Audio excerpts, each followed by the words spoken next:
Notre Terre, il y a 15 millions d'années.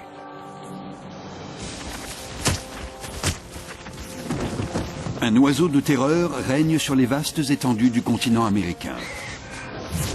Il possède une tête gigantesque, une arme redoutable. Pour la première fois de l'histoire, un oiseau est le prédateur absolu de tout un continent. Au fil des millénaires, ce chasseur migre sur des milliers de kilomètres et pénètre sur le territoire des loups et des smilodons. Qui l'emportera? Les oiseaux géants du sud ou les bêtes féroces du nord?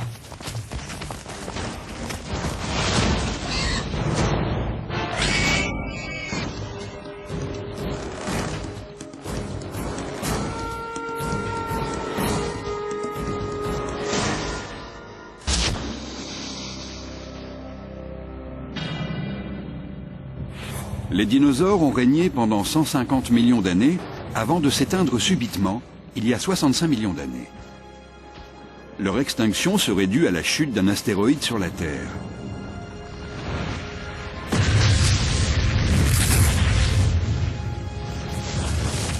Sur la plupart des continents, les plus grands prédateurs sont les mammifères. Mais dans l'hémisphère sud, c'est différent.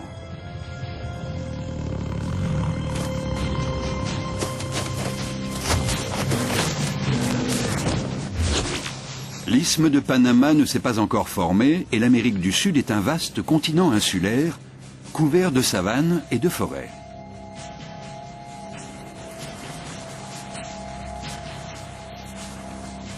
Les mammifères sont des herbivores pacifiques. Des mégathériums côtoient les étranges glyptodontes. Les grands chasseurs sont des oiseaux aussi insolites que monstrueux.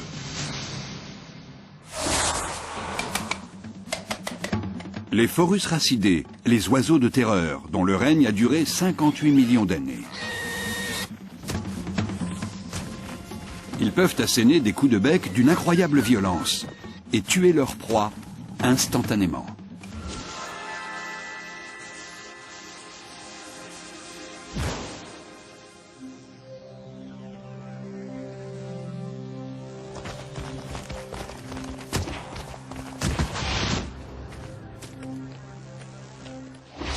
Comment des oiseaux ont-ils pu développer une telle puissance? Les études des paléontologues nous fournissent petit à petit des indices. Les scientifiques viennent enrichir une enquête qui a débuté il y a plus de 120 ans.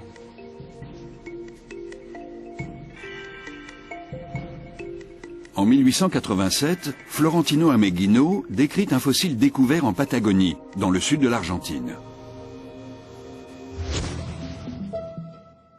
Le spécimen est un morceau de maxillaire édenté provenant d'un crâne d'une soixantaine de centimètres de long. Pour Florentino Ameghino, un crâne de cette taille ne peut appartenir qu'à un mammifère. Mais bientôt, il se rend compte de son erreur.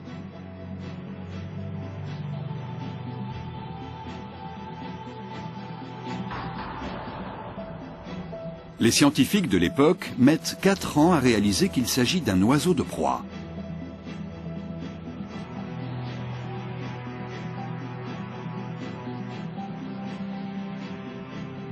Louis Chiappé étudie les oiseaux de terreur au Muséum d'histoire naturelle de Los Angeles.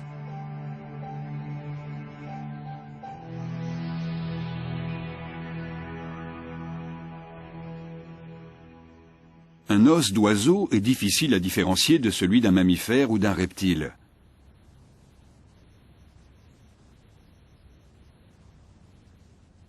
En général, les os d'oiseau sont plus creux et leurs parois sont fines.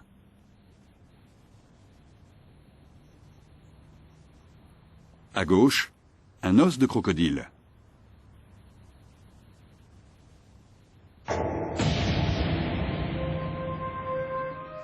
Au fil des années, de nombreux fossiles d'oiseaux sont découverts. Mais à quelle famille appartiennent-ils?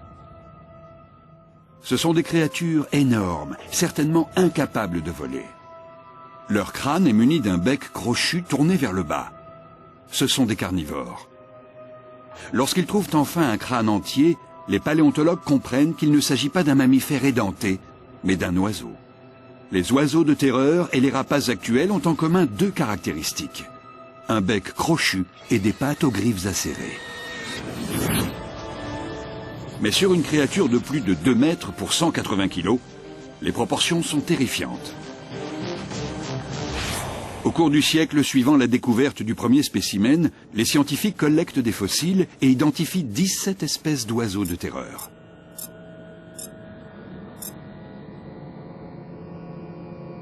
Ils ont vécu pendant 60 millions d'années. Leur taille est très variable.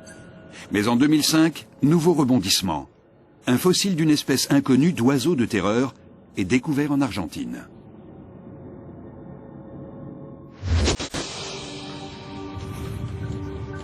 Notre Terre, il y a 15 millions d'années.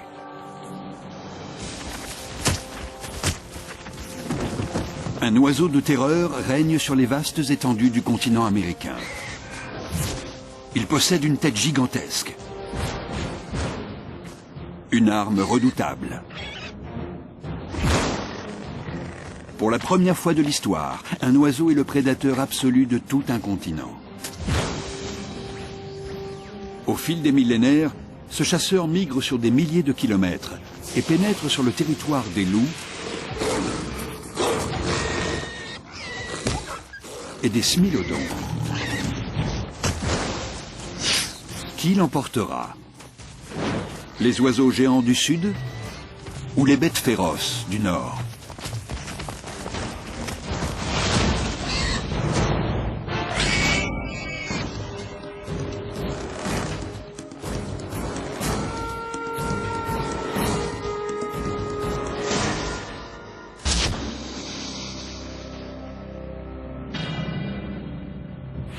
Les dinosaures ont régné pendant 150 millions d'années avant de s'éteindre subitement il y a 65 millions d'années. Leur extinction serait due à la chute d'un astéroïde sur la Terre.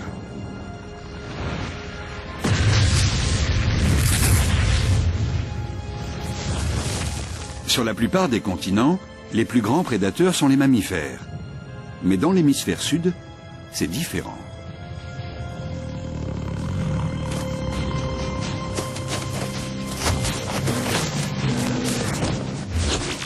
L'isthme de Panama ne fossile environ 15 millions d'années.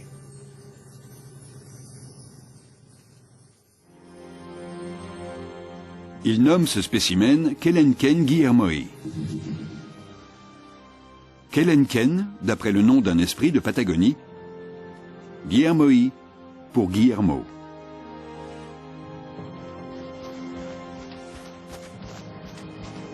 Ce crâne ne ressemble à celui d'aucun autre oiseau répertorié.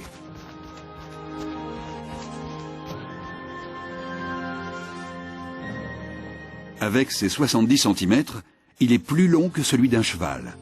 C'est le plus grand crâne d'oiseau jamais découvert.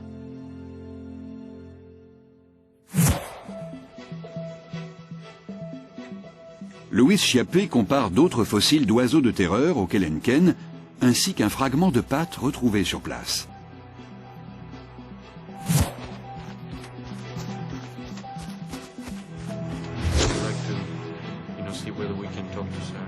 Il espère pouvoir en déduire la taille, la puissance et la vitesse de l'animal.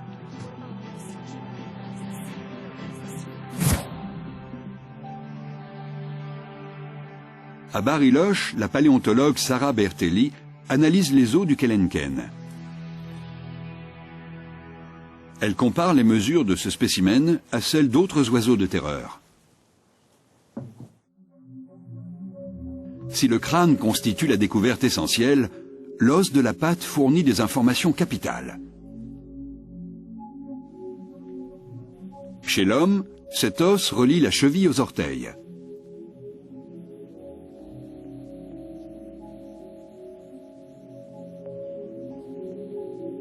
Celui-ci paraît bien fin pour supporter le poids d'un tel animal.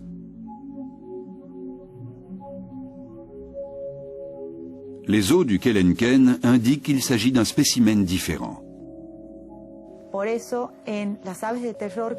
Chez les espèces plus grandes et plus lourdes, cet os est court et épais.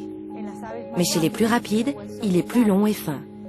Le Kelenken était vraisemblablement un coureur.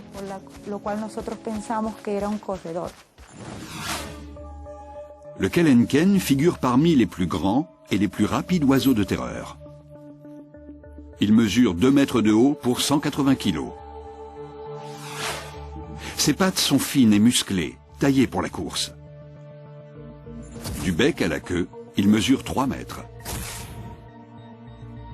Mais la largeur de son corps n'excède pas 45 cm. Un atout précieux pour approcher ses proies. Sarah Bertelli découvre également que ses maxillaires sont d'une puissance redoutable.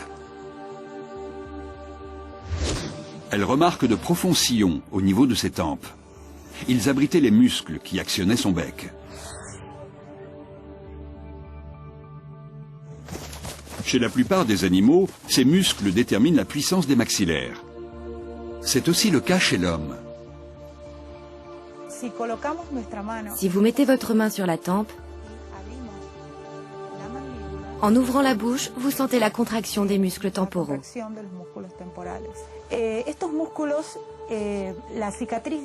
Les sillons laissés par ces muscles occupent une grande partie de la voûte crânienne. Ils nous donnent une idée de la puissance des maxillaires de cet oiseau. D'autres sillons montrent le volume des muscles du cou. Le Kelenken terrasse ses proies en leur portant de violents coups de bec. Il se sert de sa tête comme d'une pioche. Il plonge la pointe de son bec dans sa proie et déchiquette les muscles et les os.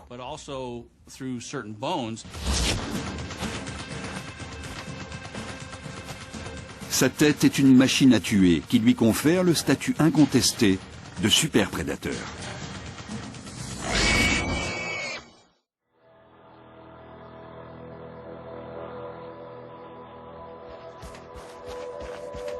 La découverte du crâne de Kelenken relance les recherches sur ces incroyables chasseurs.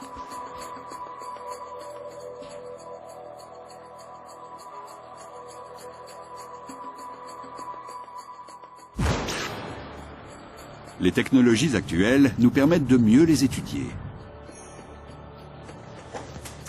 Ça va être passionnant. Aux États-Unis, 2 scientifiques analysent la structure interne d'un crâne d'oiseau de terreur à l'aide d'un tomodensitomètre. Lawrence Whitmer, professeur d'anatomie à l'université de l'Ohio, est assisté de Bob Chandler, spécialiste de cette espèce à l'université d'État de Géorgie. Qu'allons-nous faire? Nous allons placer le crâne afin qu'il soit au centre des rayons X. J'aligne le laser sur la pointe du bec. Parfait.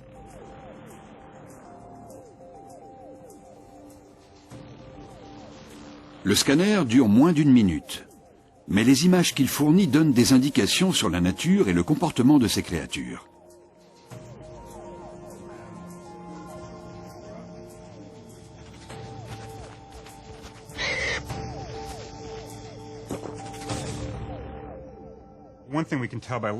Première observation, il s'agit d'un crâne extrêmement robuste. Le pilier orbitaire externe est long et solide. Cet os qui barre la pommette est relativement épais, ce qui suppose que le crâne pouvait supporter des tensions importantes.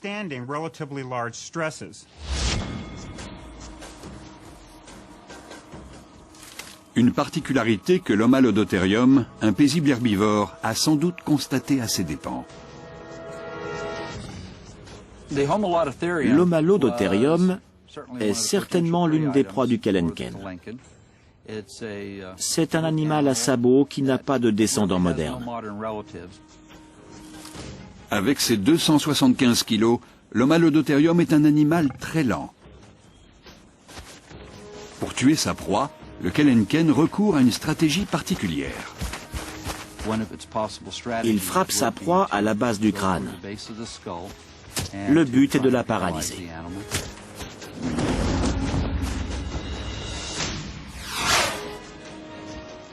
Lorsque l'animal est à terre, le kelenken le dépaisse. Un comportement identique à celui des oiseaux de proie actuels. Cette arme redoutable a inspiré des scientifiques.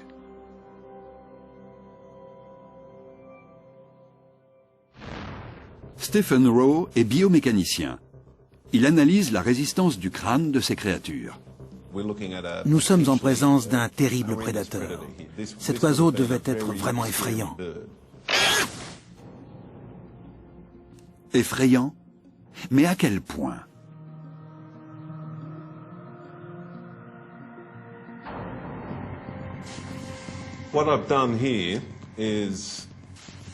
J'ai élaboré un modèle informatique très détaillé du crâne d'un oiseau de terreur.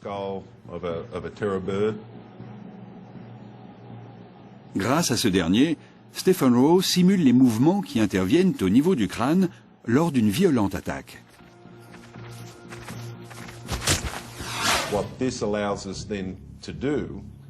Cette simulation nous permet de reproduire différentes situations pour étudier le comportement du crâne et le niveau de performance qu'il peut atteindre.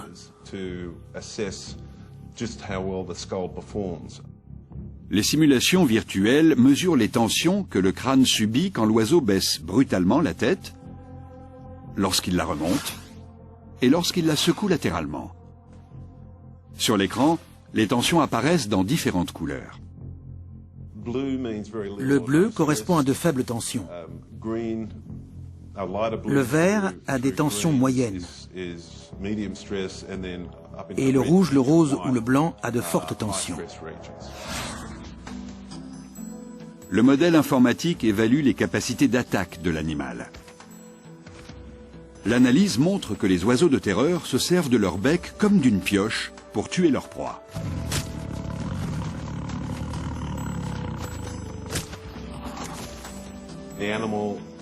L'extrémité du bec est acérée. L'animal pioche avec sa tête et ses muscles lui permettent de projeter son crâne pour heurter la proie. Le bec n'est donc pas soumis à d'importantes tensions. Lorsqu'il saisit la chair, le crâne reste dans les tons bleus, indiquant peu ou pas de tension. Ce comportement est habituel chez les oiseaux de proie. L'oiseau de terreur est parfaitement adapté pour déchiqueter la proie avec son bec. Il le plante dans la chair et tire avec l'extrémité crochue. Mais l'analyse révèle aussi un point faible. Qu'il soit en phase d'attaque ou qu'il se nourrisse, il n'agite jamais sa tête latéralement.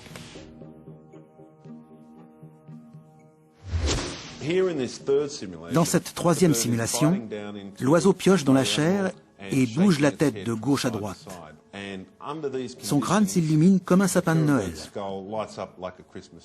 De toute évidence, il n'est pas conçu pour ce mouvement.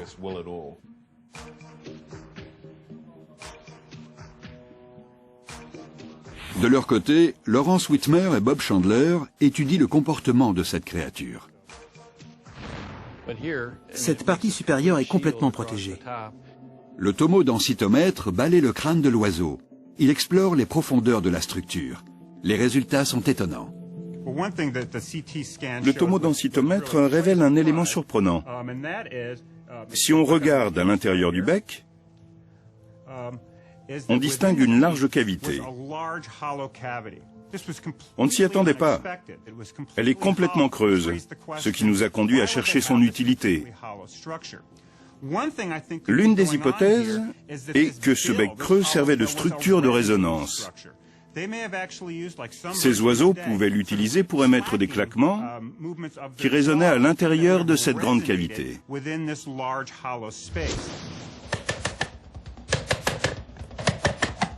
Le claquement de l'oiseau de terreur résonne à travers la savane préhistorique. Mais à quoi sert-il? Est-ce un appel à la reproduction? Un cri d'alarme? Le tomodensitomètre ne le dit pas. Mais il nous montre comment ces créatures percevaient ces sons. Faisons un gros plan sur l'appareil auditif pour mieux comprendre.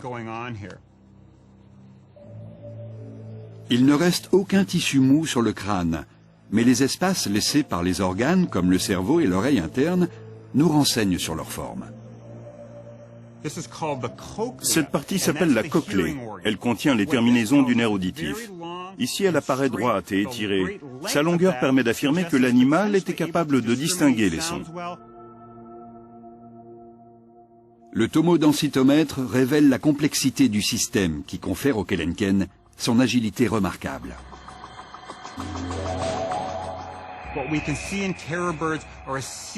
Ce réseau de longs canaux prouve l'existence d'un sens de l'équilibre très sophistiqué. Il permet à l'animal d'enchaîner les virages rapprochés, une caractéristique du mode de chasse des coureurs. Une proie qui cherche à se cacher n'a aucune chance d'échapper à l'oiseau de terreur.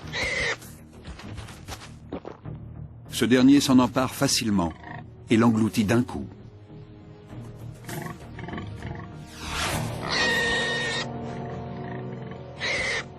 On peut imaginer que ces oiseaux régurgitent des boulettes de poils et d'eau, impossible à digérer.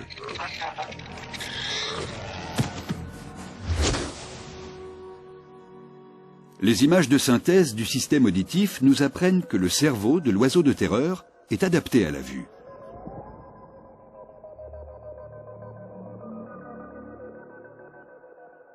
Les globes oculaires et le grand lobe occipital fonctionnent simultanément. Ils reçoivent et traitent les données visuelles. C'est essentiel pour cibler une proie et déclencher une attaque.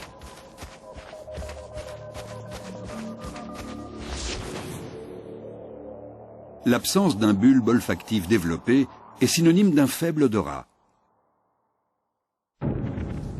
On suppose donc que cet oiseau est un chasseur actif, pas un charognard. Certains prédateurs, comme l'ours, utilisent leur odorat pour repérer les animaux morts. Mais le tomodensitomètre révèle que ce n'est pas le cas de l'oiseau de terreur. De toute évidence, il ne s'appuie pas sur son sens olfactif. Néanmoins, son cerveau est celui d'un prédateur. Que se passe-t-il dans le cerveau d'un oiseau de terreur lorsqu'il rencontre une proie comme le glyptodonte? Le glyptodonte est certainement l'un des animaux les plus caractéristiques d'Amérique du Sud. Les spécimens qui vivent à l'époque du kelenken pèsent une centaine de kilos. Son dos, sa queue et sa tête sont recouverts d'une épaisse carapace. Avec une telle armure, il n'est donc pas facile de tuer un glyptodonte.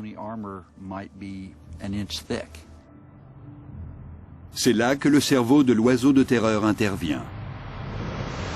En dépit des plaisanteries sur la taille des cervelles d'oiseaux, celle de l'oiseau de terreur est plutôt importante. Ces centres supérieurs ici correspondent au cortex cérébral, et ils sont assez développés. Cela nous indique que l'animal appréhende certaines situations inhabituelles de son environnement. Il a donc le potentiel pour résoudre certains problèmes.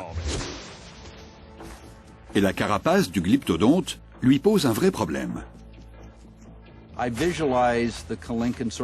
J'imagine le kelenken en train de tourner autour d'un glyptodonte. Il cherche un moyen de l'atteindre et évalue différentes méthodes d'approche. Le kelenken finit par glisser une patte sous l'animal et le retourne pour atteindre son abdomen.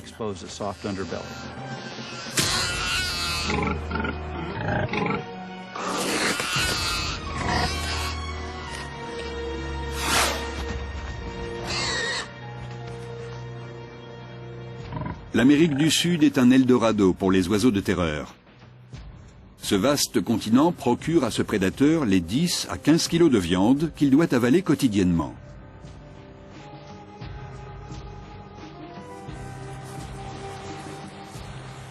Le continent fournit de véritables festins et la concurrence est pratiquement inexistante. Les oiseaux de terreur peuvent choisir leur proie. Mais rien n'est éternel. Notre planète est en perpétuelle mutation et ce paradis est menacé par les soubresauts d'un volcan.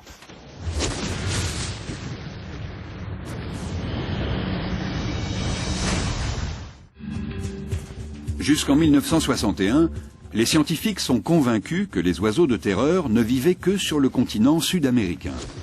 Mais la découverte d'une patte et d'un fragment d'orteil remet en cause cette thèse. Lorsque Titanis est découvert en Amérique du Nord, tout le monde pense qu'il s'agit d'un animal différent.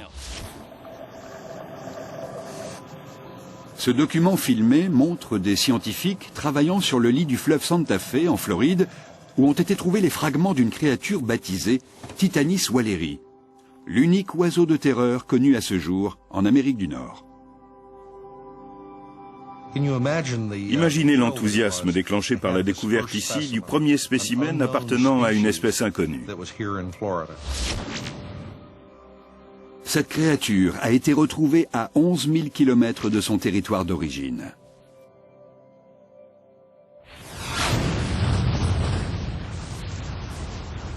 La lave et les cendres volcaniques ont permis cette migration.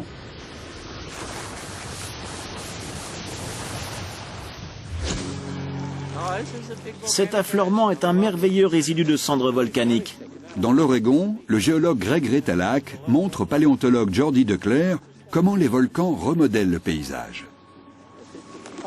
C'est une variété de roches volcaniques assez inhabituelle.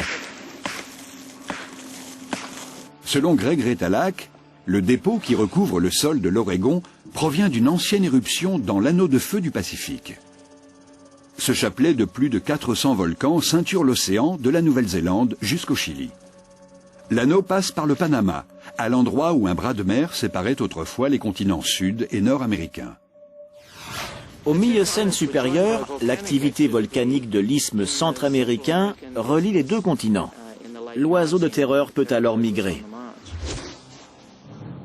Les éruptions volcaniques sous-marines et la subduction des plaques tectoniques contribuent largement à la réunion des continents. Mais ce phénomène n'explique pas tout. Les oiseaux de terreur n'ont probablement pas traversé les jungles des nouveaux territoires d'Amérique centrale. D'où l'importance des dépôts de cendres volcaniques.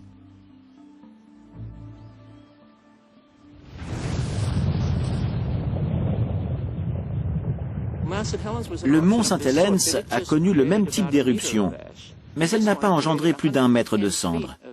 Celle dont nous parlons a laissé plus de 30 mètres de cendres avec de la lave à 600 degrés. Ce phénomène géologique de grande ampleur a formé de vastes étendues de terre.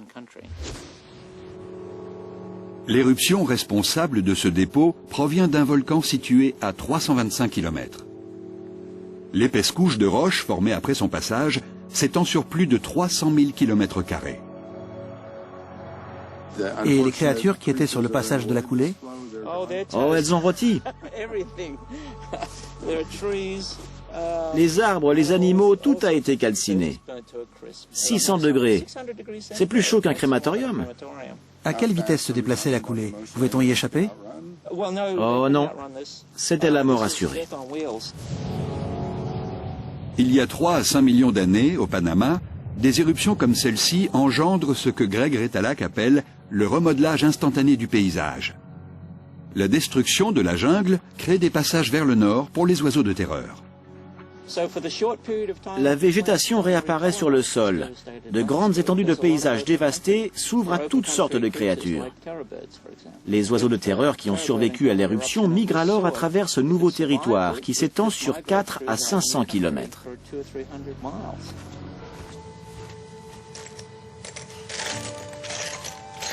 Les eaux de Titanis prouvent que les oiseaux de terreur migrent vers l'Amérique du Nord en empruntant l'isthme de Panama.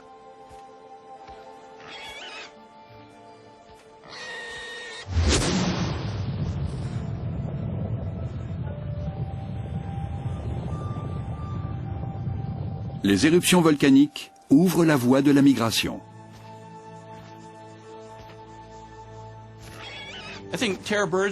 Comme beaucoup d'autres espèces, les oiseaux de terreur colonisent autant d'espace que possible. Depuis la découverte du premier spécimen nord-américain en 1961, seuls quelques rares fossiles d'oiseaux de terreur ont été retrouvés. Aujourd'hui, il existe 42 spécimens de Titanis en Amérique du Nord. 41 d'entre eux sont ici, au Muséum d'histoire naturelle de Floride. Il est difficile pour les experts de reconstituer une image complète de l'espèce américaine. Ils doivent se contenter d'étudier quelques fragments osseux.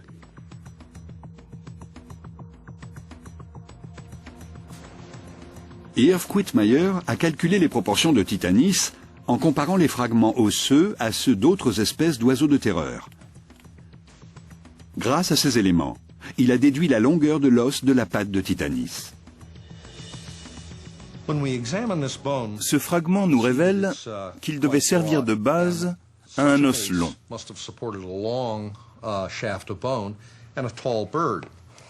Pour illustrer la manière dont on déduit ces informations, prenons des morceaux d'argile et 2 règles en bois. Lorsqu'elle est fixée à une petite base, la règle bascule. Il faut donc un support adapté pour que chaque os reste en place. Conclusion, une base large suppose un os long et donc un oiseau de grande taille, une petite base, un os court et un oiseau plus petit. Irv Quittmeyer compare 16 espèces différentes d'oiseaux de terreur. Il s'intéresse au Cariama d'Amérique du Sud, animal contemporain le plus proche. Ces calculs permettent l'assemblage du squelette en métal de Titanis, exposé au Muséum d'histoire naturelle de Floride. Une reproduction complète d'un oiseau de terreur.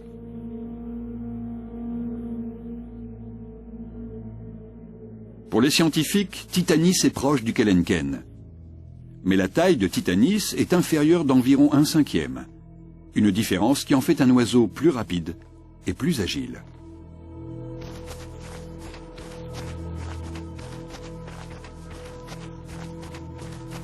Grâce à l'isthme de Panama, les espèces des continents nord et sud américains se mélangent. Pour chasser les nouvelles proies qu'il rencontre, l'oiseau de terreur doit être en mesure de courir à une vitesse élevée. Aujourd'hui, l'autruche est l'oiseau terrestre le plus rapide du monde. Sa taille et sa forme nous donnent une idée de la manière dont ces créatures couraient. Certains oiseaux de terreur ont des membres inférieurs comparables à ceux des autruches. Il est donc tout à fait logique d'étudier les foulées de ces oiseaux pour reconstituer celles de leurs cousins préhistoriques. Les autruches peuvent atteindre 60 km/h.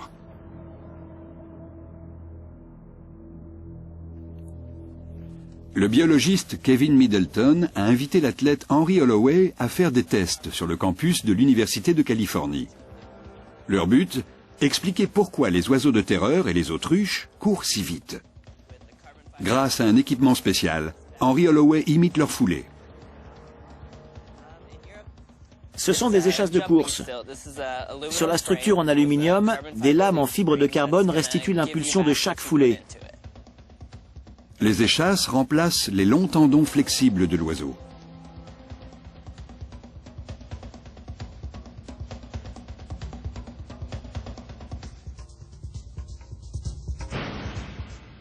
Voici le fémur, le genou, le tibia et le pied. Chez un oiseau, le pied est beaucoup plus long. Henry se tient sur la pointe des pieds pour imiter la course d'un oiseau. La taille du pied est essentielle. Elle permet un effet de levier des muscles plus important et accroît ainsi la longueur des foulées. Ce qui semble être des genoux inversés à l'arrière des pattes sont en réalité les chevilles de l'animal. La longueur de ces os a une importance fondamentale. Elle permet de déterminer la puissance restituée. C'est parti! Ces prothèses high-tech permettent à Henry Holloway de courir comme un oiseau de terreur.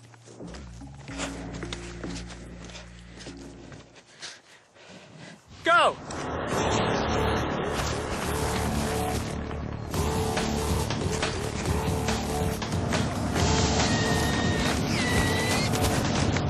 Chacune de ces foulées mesure environ 2 mètres.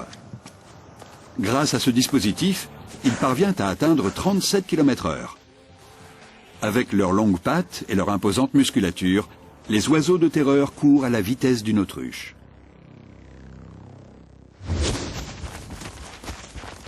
Titanis se hisse à la hauteur d'un cheval afin d'esquiver une ruade. Dans cette position, il peut frapper avec une efficacité redoutable.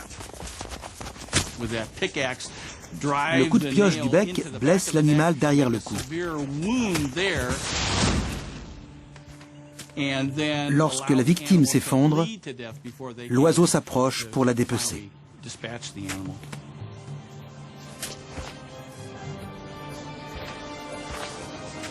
Mais pour Titanis, la vie sur le nouveau continent est parfois difficile. L'oiseau de terreur rencontre des prédateurs endémiques du Nord.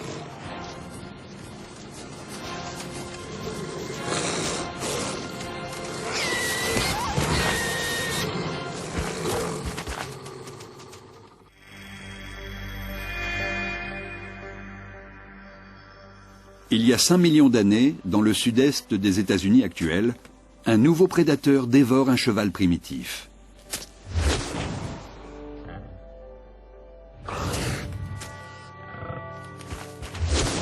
Mais l'oiseau de terreur est désormais confronté à la concurrence de créatures qu'il n'a encore jamais rencontrées. Titanis vit en Amérique du Nord à la même époque qu'une certaine espèce de loup, moins imposant que le loup gris d'aujourd'hui, mais plus grand qu'un coyote. Les loups chassent en meute la même proie que l'oiseau de terreur. Face à un adversaire inconnu, leur instinct leur dicte de se déployer. L'objet de ce combat est bien identifié. Quel prédateur détournera l'attention de l'autre? Dans quelle direction et pour combien de temps? S'il est contraint d'affronter un loup, Titanis a peu de chances de tenir le reste de la meute à distance. Les loups actuels traquent leur proie jusqu'à épuisement. Selon toute probabilité, leurs cousins préhistoriques en faisaient autant. Le moment crucial survient lorsque Titanis sent que sa vie est menacée. L'oiseau de terreur mesure alors la supériorité numérique de l'ennemi. Il sait qu'il ne doit pas gaspiller ses forces à défendre la charogne. Pour Titanis, l'instant est critique. Tandis que l'étau des loups se resserre, il envisage la fuite. Mais l'affrontement est inévitable. Les loups s'approprient la carcasse.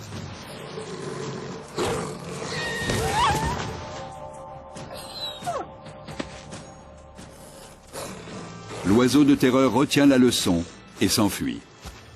Son intelligence le pousse bientôt à modifier sa tactique de chasse. On peut imaginer que Titanis, après sa première rencontre avec une meute de loups, comprend que l'affrontement peut lui être fatal. Alors il modifie son comportement et choisit d'abandonner sa proie au loup plutôt que d'être tué.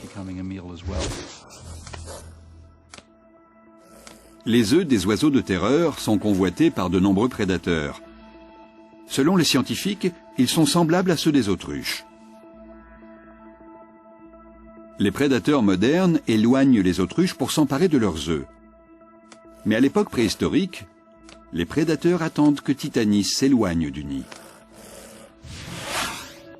Si les œufs de l'oiseau de terreur sont semblables à ceux des autruches, quelle est leur résistance? Cet œuf d'autruche est sous une planche de bois sur laquelle sont placés des poids de 10 kg. La charge est ainsi concentrée sur un seul point de la coquille. L'œuf supporte une pression de 80 kg avant de se casser. Mais cette résistance n'est qu'illusoire. Un œuf jeté d'une hauteur de 60 cm se brise systématiquement. Un œuf qui en percute un autre aussi. Les œufs de Titanis constituent un mets savoureux pour les loups primitifs.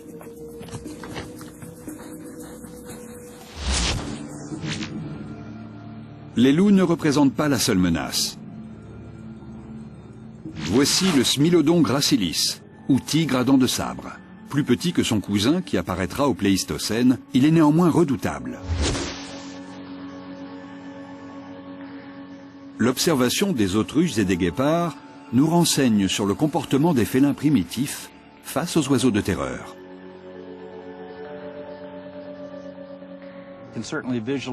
Une femelle titanis se promène avec ses petits. L'un des oisillons s'aventure trop loin et un smilodon embusqué bondit pour s'en emparer. Les cris de l'oisillon alertent sa mère. Le smilodon ne peut pas fuir. Il passe à l'offensive. Sa seule chance d'en réchapper est d'atteindre son adversaire à la poitrine. L'oiseau de terreur est mieux équipé. Il frappe le smilodon jusqu'à ce que mort s'en suive.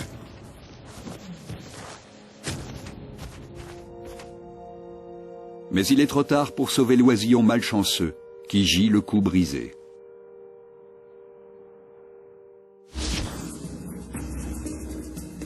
Sur le territoire nord-américain, l'oiseau de terreur est confronté aux félins et aux loups. Il est menacé.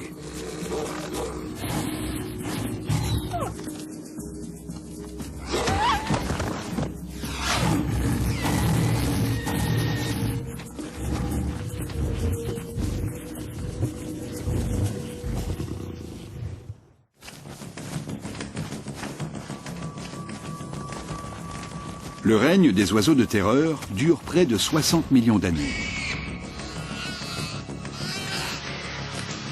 Leur extinction demeure un mystère.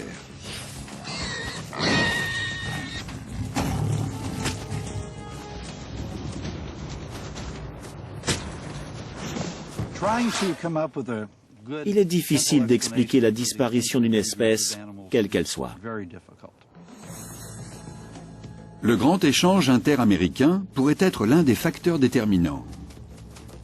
La mixité des espèces due à la migration entre nord et sud a pu compliquer leur existence.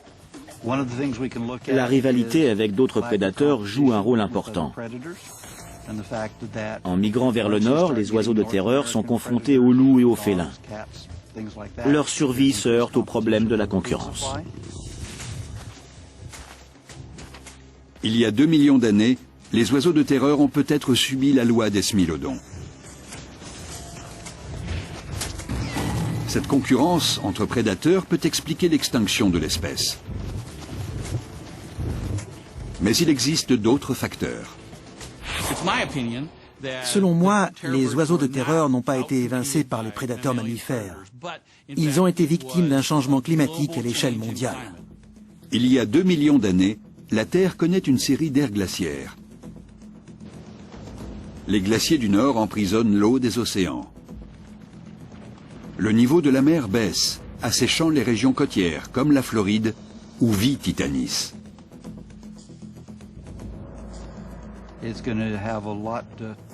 La végétation se raréfie. Faute de nourriture, le nombre et la variété des proies du Titanis diminuent considérablement. Le changement climatique provoque donc sa disparition. En Amérique du Sud, les puissants mouvements tectoniques font émerger la cordillère des Andes. Au fil du temps, les massifs barrent le passage des eaux de pluie. Les savanes situées à l'est des montagnes deviennent des steppes arides, ce qui bouleverse l'habitat des oiseaux de terreur. Environnement, prédation, concurrence sont autant d'éléments pour expliquer la disparition de l'espèce. Y a-t-il un facteur responsable? Les trois sont-ils liés? Il est encore trop tôt pour le dire.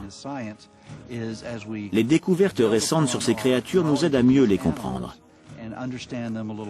Nous finirons un jour par découvrir les raisons de leur extinction.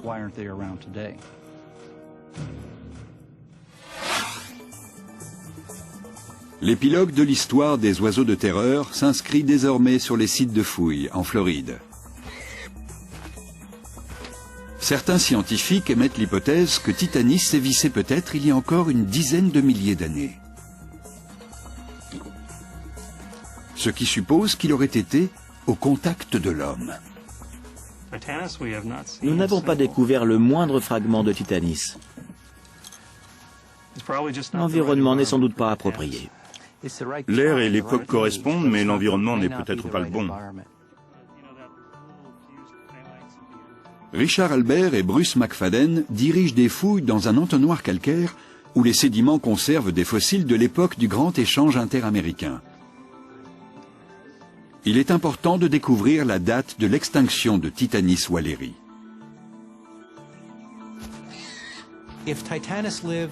Si Titanis vivait encore il y a 10 000 ans, l'une des explications possibles de son extinction est l'impact de l'homme. Car à cette époque, l'homme est présent en Amérique du Nord. Mais les scientifiques se heurtent à un problème. Les fossiles sont emprisonnés dans les couches sédimentaires. La profondeur de la strate permet de déterminer l'âge du fossile. Mais les os de Titanis ont été découverts sous l'eau, après avoir été transportés par les courants du fleuve Santa Fe. D'où ces fossiles proviennent-ils? Il est difficile de répondre à cette question, car ils ont été trouvés au milieu du fleuve, et non dans des couches sédimentaires. Les plongeurs ont découvert les fragments de Titanis avec des ossements d'animaux qui vivaient il y a 10 000 ans.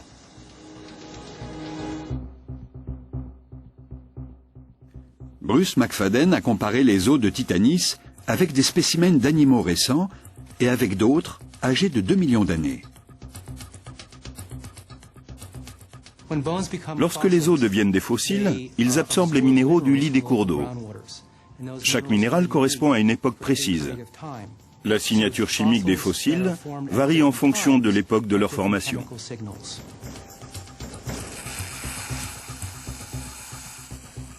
Bruce McFadden prélève des échantillons d'un os fossilisé de Titanis et les analyse à la spectrométrie de masse. Il obtient un profil détaillé de ces éléments chimiques et la preuve que cette créature a vécu avant la présence des hominidés en Amérique du Nord.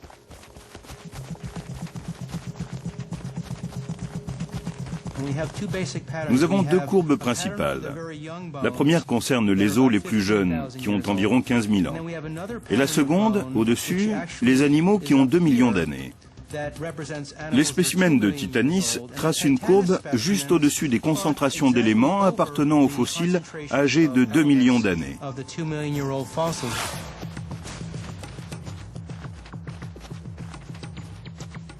L'oiseau de terreur n'a pas livré tous ses secrets. Bruce McFadden découvre également qu'un fossile de Titanis trouvé au Texas n'a pas 2, mais 5 millions d'années. Ce qui signifie que l'oiseau de terreur a vécu au moins 3 millions d'années en Amérique du Nord. Une extraordinaire longévité. Ces conclusions témoignent de la faculté d'adaptation de cette famille de prédateurs. Malgré la présence de nouveaux rivaux, Titanis est le fier successeur des oiseaux de terreur. Il ne s'est pas contenté de survivre, il s'est développé en Amérique du Nord.